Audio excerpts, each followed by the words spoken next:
Selamat pagi dan salam sejahtera buat kita semua. Baiklah, sebelum kita memulai perkuliahan ini, yaitu hama dan penyakit tanaman hias, terlebih dahulu saya akan membahas mengenai RPS dari mata kuliah kita ini. Mata kuliah hama dan penyakit pada tanaman hias ini difasilitatori oleh 2 orang dosen, yang bagian hamanya saya, Sempurna Ginting, dan yang bagian penyakitnya dengan Dr. Mimi Sutrawati. Nah, seperti kita ketahui bahwa sekarang ini tanaman hias itu merupakan salah satu komoditas unggulan yang bernilai ekonomi tinggi. Bila kita bandingkan dengan tanaman pertanian seperti tanaman sayuran, tanaman buah-buahan seperti buah pisang, ya, tanaman hias ini sebahagian memiliki nilai ekonomi yang jauh lebih tinggi dibandingkan dengan tanaman komoditas pada tanaman pertanian tersebut. Hal tersebut diakibatkan oleh manfaat dari tanaman hias tersebut. Tanaman ini memiliki banyak sekali manfaat, ya. Selain dari memiliki nilai estetika yang tinggi, dia juga dapat digunakan sebagai tanaman obat, sebagai obat-obatan, ya. Kemudian dapat juga kita mengambil minyak atsirinya. Nah, di samping itu dia juga digunakan sebagai tanaman penyejuk dan masih banyak lagi di antaranya.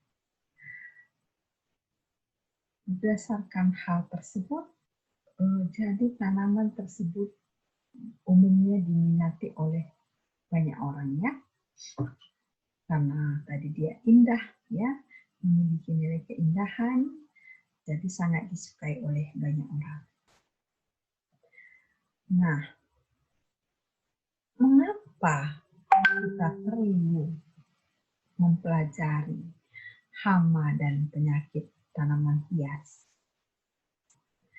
Di samping dari nilai ekonomi tinggi yang dimiliki oleh tanaman hias tersebut, ada masalah. Masalah di dalam budidaya tanaman hias tersebut adalah adanya serangan hama dan penyakit. Nah, di sini kita lihat bahwa serangan tersebut akan mengakibatkan kerugian, ya, karena bisa menyebabkan tanaman menjadi abnormal, misalnya terjadinya malformasi, bisa juga tanaman menjadi kerdil, bahkan pada serangan berat bisa menyebabkan tanaman tersebut mati. Nah, dari uraian tersebut dapat kita lihat bahwa mata kuliah hama dan penyakit tanaman hias ini pentingnya. Nah, kalau kita lihat dari tujuan dari instruksi umum mata kuliah ini adalah setelah mengikuti mata kuliah ini, mahasiswa dapat menjelaskan hubungan antara fenologi tanaman dengan keberadaan serangga hama, penyakit, serta kerusakan yang ditimbulkannya, dan usaha-usaha untuk penanggulangan pada tanaman hias tersebut yang sudah dilakukan, dan yang akan dilakukan. Nah, itu merupakan tujuannya. Kemudian mata kuliah kita ini terdiri atas 16 kali pertemuan, 7 kali tatap muka, kemudian kita UTS, kemudian setelah UTS 7 kali tatap muka dilanjutkan dengan UAS, ya. Kemudian di samping itu ada tugas, kemudian ada juga kuis. Untuk kuis dan tugasnya akan diberi bobot penilaiannya masing-masing 10%, kemudian UTS-nya 30%, UAS-nya 30%. Jadi totalnya adalah 60% untuk ujiannya, 20% untuk kuis dan tugasnya. Tugas ini nanti bisa berupa presentasi dari jurnal atau membahas jurnal, ya. Kemudian 20% lagi adalah tugas kelompok. Nah, jadi nanti yang 10% tadi yang kuis dan tugas itu adalah pribadi, ya. Kemudian ada lagi tugas kelompoknya. Tugas kelompoknya nanti ini adalah mengamati langsung ke lapangan, ke tempat budidaya tanaman hias atau depot bunga pada tanaman hias yang ada di Bengkulu.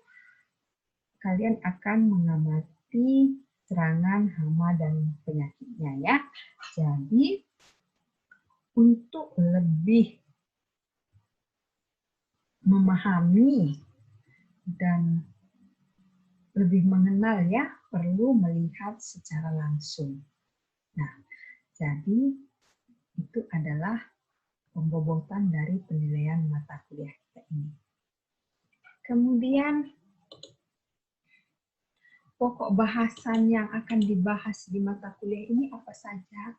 Yaitu hama-hama pada tanaman hias yang umumnya terdapat di Bengkulu atau di Indonesia, meliputi tanaman krisam, anggrek, lili, mawar, anjelir, gladiol, cindebrase, sedap malam, ya. Itu adalah yang akan kita bahas. Kemudian subpokok bahasannya yaitu kita akan melihat dan memahami hama yang menyerang pada bagian akar, batang, daun, bunga, maupun pada buahnya, ya. Karena sekarang banyak tanaman hias yang berupa tanaman buah, ya, yang sudah dijadikan menjadi tanaman hias. Nah, untuk pustaka yang kita gunakan ini ada buku tanaman hama dan penyakit tanaman hias, ya. Ada bukunya yaitu dari Alport, kemudian Karlshofen, dan banyak, ya. Ini bisa kalian baca nanti. Di samping ini kalian juga bebas mencari literatur yang terkait dengan mata kuliah hama dan penyakit tanaman hias. Nah, bisnis tanaman hias saat ini berkembang pesat, ya. Di mana kita lihat banyak tanaman hias dari Indonesia ini yang diekspor ke luar negeri, ya. Baik berupa tanaman hias yang berupa bunga potong, tanaman hias yang berupa daun, karena jenis-jenis tanaman hias ini juga banyak, ya. Ada yang bunganya dipotong, ada yang daun, ya. Kemudian banyak juga tanaman hias yang merupakan tanaman-tanaman yang sudah langka ya. Jadi karena sudah langka, perlu kita lestarikan juga. Nah,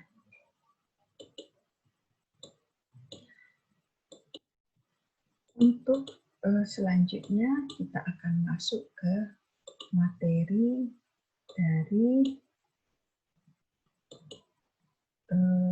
hama penyakit pada tanaman hias ini.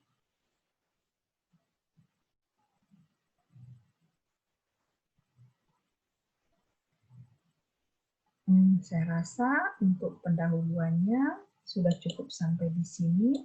Kalau ada hal yang perlu ditanyakan, silakan. Ya.